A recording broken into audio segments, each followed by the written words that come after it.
Welcome to Atlanta, birthplace of Dr. Martin Luther King Jr. and a cultural mecca of the South. We're currently on Ponce de Leon, which is one of the most iconic streets in Atlanta. Although concentrated, Ponce de Leon travels through some of the most famous locations in the city. We're gonna travel along Ponce to explore the people and the places that define Atlanta. This is Streets by Vice. As one of the South's major cities, Atlanta is known for its rich history that dates back to the early 1800s and the years of American slavery. In 1864, during the Civil War, General William Sherman came to Atlanta at the direction of Abraham Lincoln to rip up railroad tracks and burn down plantations.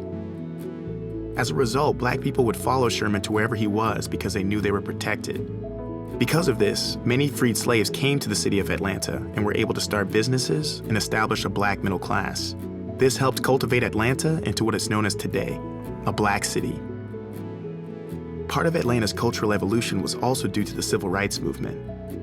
Dr. Martin Luther King Jr., an Atlanta native, "We are not trying to defeat or humiliate our white brothers. We are trying to win their friendship," worked alongside a man by the name of Ralph Abernathy, bringing light to the issues crippling the South.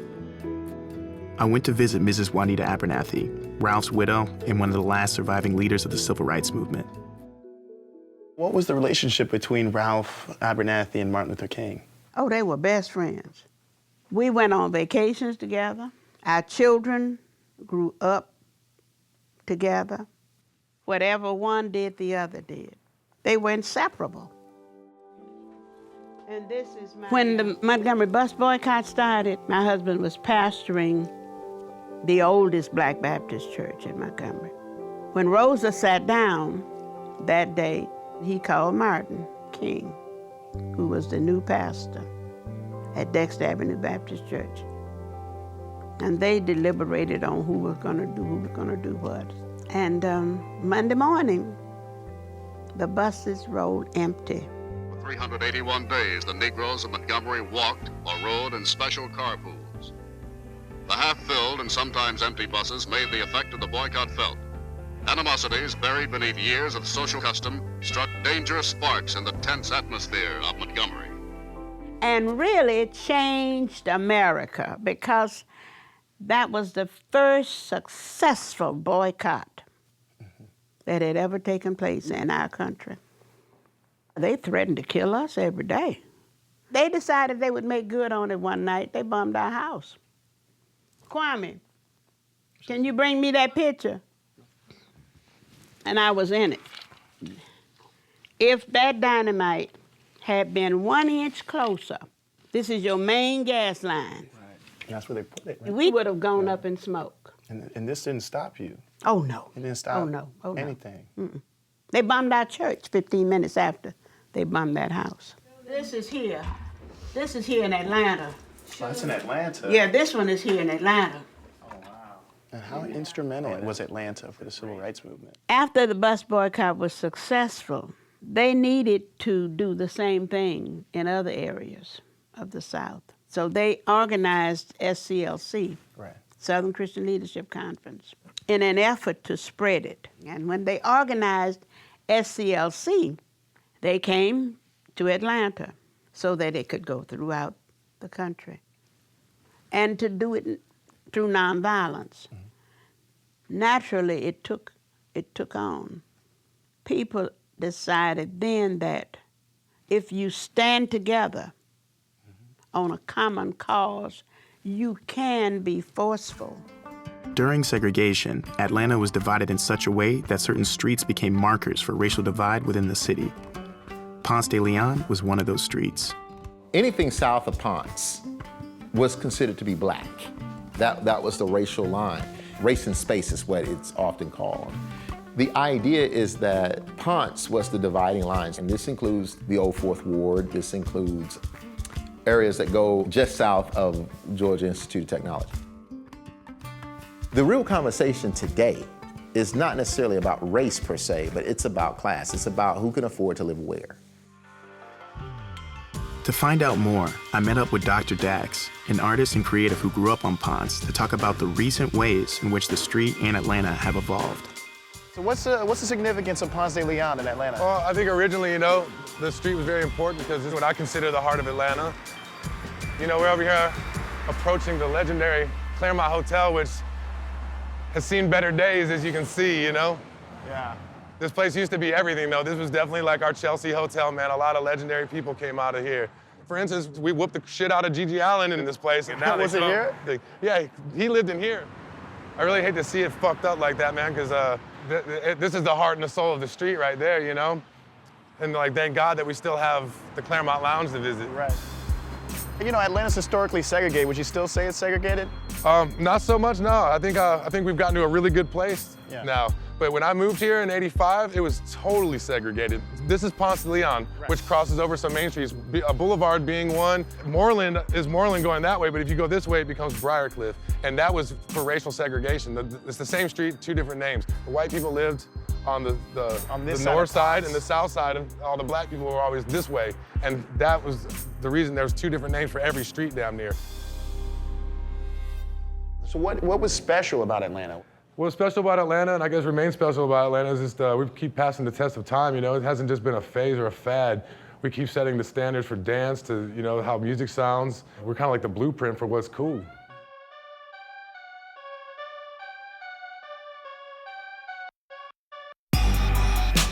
Atlanta's dominance over the hip-hop landscape is now closing in on 2 decades. This is partly due to the emergence of the subgenre known as trap. Producer Zaytoven is responsible for helping to craft trap music's present-day sound, producing many mainstream hits.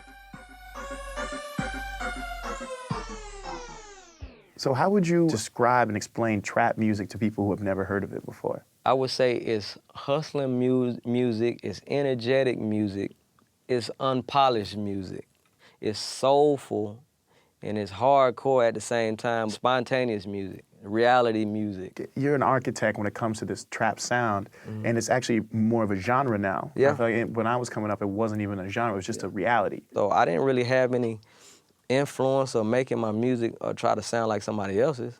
It's just me creating beats in 5 minutes, because I know Gucci Man want to make 10 songs today. It's almost from being rushed or being lazy, man, because when I'm making beats, I'm not trying to make it on the radio or none of that. I'm just making a beat because we finna record some songs. So I'm making the beats literally in 5 minutes.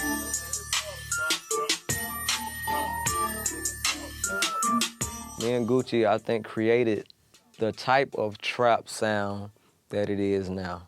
Our version of trap music, it might be more comical, it's more melody-driven. It's still street at the same time, but just the sound of it was just different. And that's what's lingering on, now. That's what the kids, they mimic. That's what, that's the genre of music that people are mimicking now. I call that the Celsius choice. You say that you the weed man, but bitch, where your bells at? I have been doing this for so long. I have created almost a genre of music, but I never look at it like that. I'm always trying to create something new. Atlanta's been incredibly dominant in hip-hop for a long time. Atlanta might come with a dance song, a big dance song. It might come with something like some Waka Flocka. And I think it's gonna continue to be that, man. Everybody come here to soak up the game, because we got the flavor, man. That's why Atlanta is definitely got the #1 spot, in the rap game. Atlanta's initial rise to the top of the hip-hop world can be attributed to the Dungeon family, an Atlanta artist collective which includes the likes of Outkast, Goody Mob, Killer Mike, Future, and the legendary production trio, Organized Noize. So we're headed to the Fox Theater, which is the oldest music venue in Atlanta, to meet with 2/3 of Organized Noize, who's responsible for some of the biggest radio hits of the late 90s and early 2000s. The Fox Theater on the corner of Peachtree and Ponce was originally built in 1929, and until this day remains one of Atlanta's architectural and cultural gems. It was notable at the time for being the only theater in Atlanta allowing both white and black patrons. The evolution of music in Atlanta has been a great thing, because we got James Brown. James Brown is and he's the backbone of hip hop. Then bass music, we called it, which was more influenced by Florida. That was a big influence on Atlanta sound. Then we came in the 90s and took the 808 and put some funk in there. We put some soul in there and embodied more hip hop. You know, Atlanta didn't have a music industry. We had talent shows. Yeah. And everybody's trying to win the talent shows to get exposure, to be seen. And so the first hip hop artists were like independent artists. What did you all bring to hip hop? We knew that it was very important to not be copying, to not be repetitive. We understood that keyboards sounded a little more plastic than the real thing. That's what we brought, authentic hip hop. So we got a chance to do Waterfall.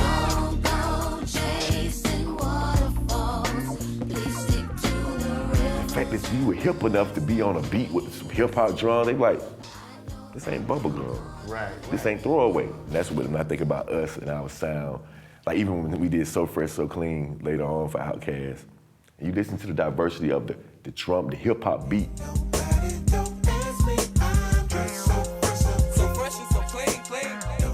But they reached so many people because you had so many elements of music in there. Right.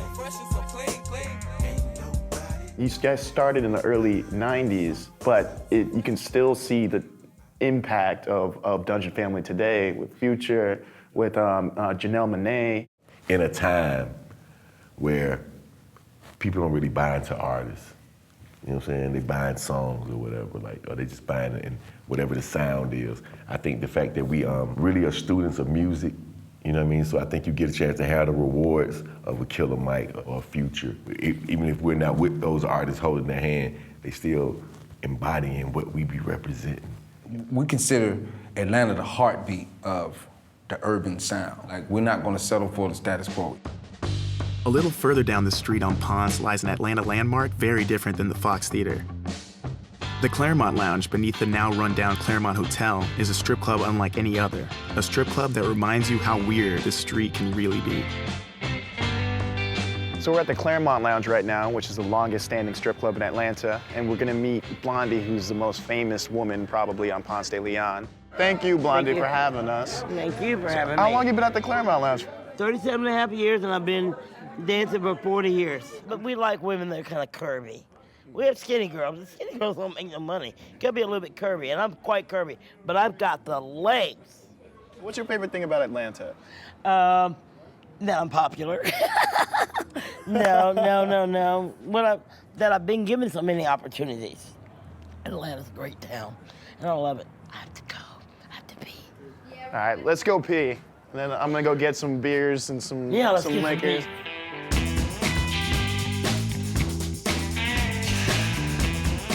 The Claremont Lounge first opened in 1965 and today is entirely owned and operated by women. It is a truly special place in Atlanta, and from the moment you step in, you can see why.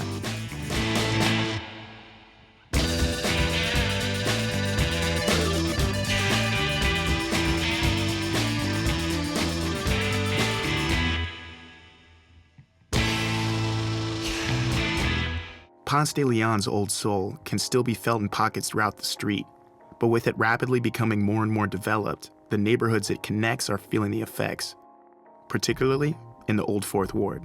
So we're on Boulevard, which links Ponce de Leon to the Old Fourth Ward, which is historic King District, and we're meeting Kwanza Hall, who is a councilman for over 10 years out here in Atlanta, and we're talking to him about how he's revitalizing this community, which is one of the highest concentrations of Section 8 in the Southeast. So currently, Old Fourth Ward and Boulevard is still majority African-American, correct? Yes, within the Boulevard corridor, Bedford Pines, in many neighborhoods, you would have the notion of where the black neighborhood was, where the Jewish neighborhood was, and where the Anglo-Saxon white neighborhood was. So on this street, it was Jackson as the black community, it was Parkway, it's the Jewish community, and Charles Allen was the white community. And that was all on the same street? And it's all on the same street. It's all on the same street. People actually don't mind living next door to each other. Black, white, gay, straight, rich, poor. For instance, if you notice, there are units here that are definitely owned by Wingate Management, low-income units. But then if you look right up behind us, over here to your right, those are at least $600,000 units, if not more. People chose to invest and build these houses basically in the middle of what many might say is a housing project. And that's one of the beauties of it, this diversity that exists here for people of different backgrounds. Great job. Thank you, man. Appreciate You're it. doing a very good job. Appreciate it, sir. Talk to you. Let me give you my number. Yeah, I want to put a Veterans Association. Okay, hit me up, bro. Thank you, man. Yeah, my pleasure. Good to see you, Jeff. Okay, just text me, man. So we're about a half a mile down Boulevard in the King District with the King Center down here. So this is where Dr. King was born, January 15th, 1929. And this great neighborhood raised him. That is where Martin Luther King Jr.'s legacy began, and it continued as he served as head pastor at Ebenezer Baptist Church, one of the many iconic black churches in Atlanta's Sweet Auburn district. Attending church is part of the cultural fabric, not just in Atlanta, but throughout the South. To gain a better understanding of the important role churches play in Southern communities, I wanted to attend Sunday service at Big Bethel, a historic black church in the Sweet Auburn district.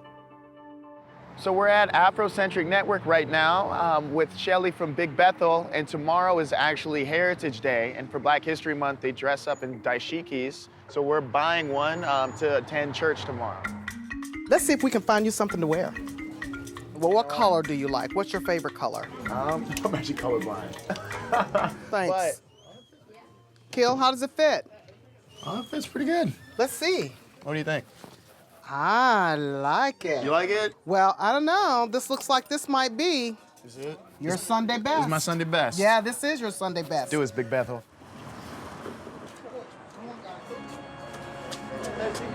Welcome. Welcome. Let me see you. Ah, you look wonderful in your Sunday best. You're great.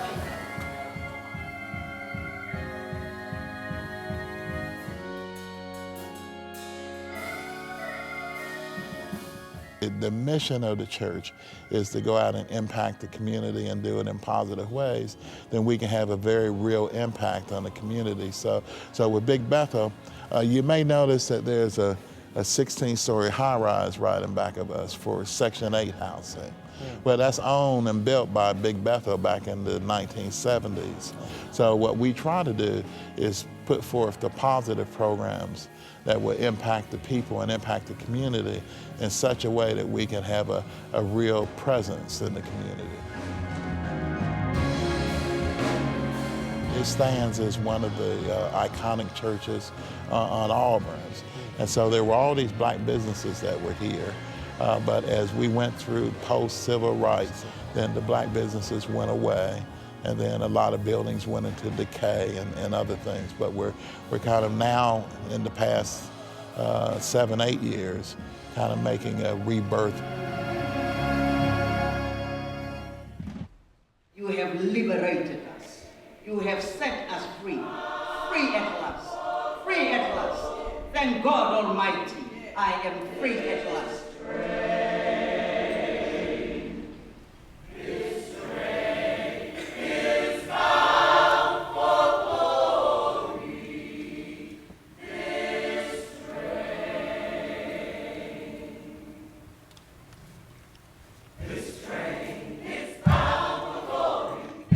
The spirit of Atlanta rose from the ashes of the Civil War and against all odds became a beacon for black liberation and culture in America. From the civil rights movement to the uprising of Southern hip-hop, there is both a struggle and power that is deeply rooted within this city. Ponce de Leon, once a racial divider, now connects the many people and places that gives Atlanta its raw authenticity and truly makes it a city unlike any other.